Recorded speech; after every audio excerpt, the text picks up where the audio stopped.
K9 Boxing. Watch it. Shout out to my dog, K9 Boxing. Shout out to K9 Boxing. Shout out to K9 Boxing. Big shout out to K9 Boxing.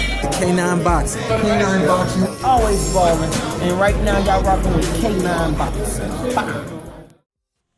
Boxing heads. This is K9 Boxing. And I just saw Triple G versus Daniel Jacobs. I thought it was going to be a knockout. It wasn't a knockout. I thought it was going to be a shootout.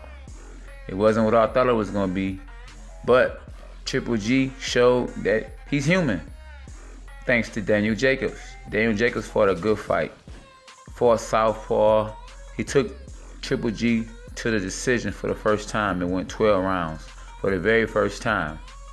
So now we see Triple G is human, thanks to Daniel Jacobs. It was a close fight. I think it could have went either way. They gave it to Triple G. Triple G is signed with HBO. Daniel Jacobs isn't signed with HBO. So if the fight was close, I would think it would go to Triple G anyway. He has the bigger name.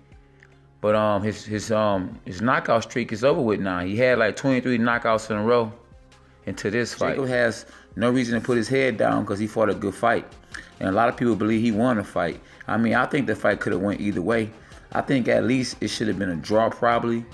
But then again, Triple G is the bigger name. He's fighting on HBO. PBC controls the market on Showtime, and they do more fights on free TV. But, you know, on HBO, it's more to the advantage of Triple G. So that's why I believe, you know, Triple G probably got the edge when it came to the decision. The weight advantage for Daniel Jacobs was not a weight advantage because he didn't oppose his will. It actually probably hurt him because he wasn't as sharp. He was stronger or he was bigger, but he wasn't as sharp. I think the added weight made him sluggish. He probably would have been sharper if he wouldn't have had as much weight on his body, but then he probably wouldn't have been able to take the punch if he wouldn't have had the extra weight. I'm not weighing in the next day for the IBF mandatory weigh-in on a second day. I think that his strategy was to be the bigger man and to have the advantages in that area, but in so doing that, I believe it took away from his speed. I think he wasn't as sharp as he could have been because he had extra weight on his body, so he was a little bit sluggish.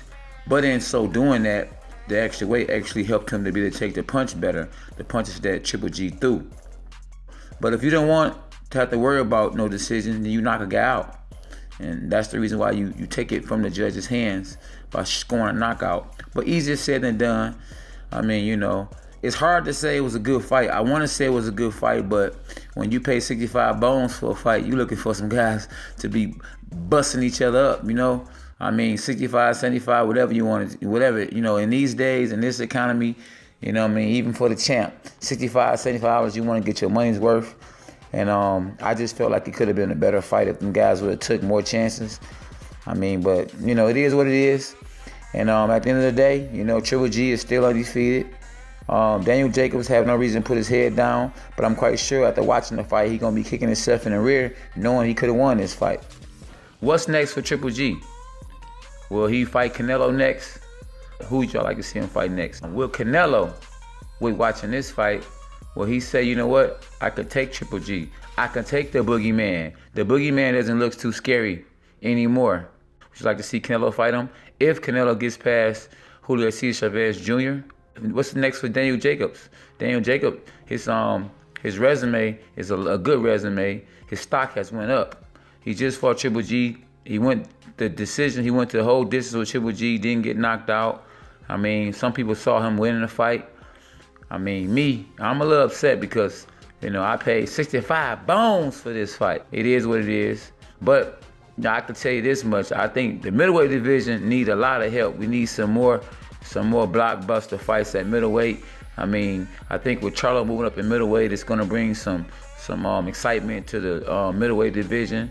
I mean, right now, I think the junior middleweight division is the hottest junior middleweight division and welterweight division. What's next for Triple G? That's what's up. Leave a comment and tell me what you think. Like and subscribe at K9 Boxing.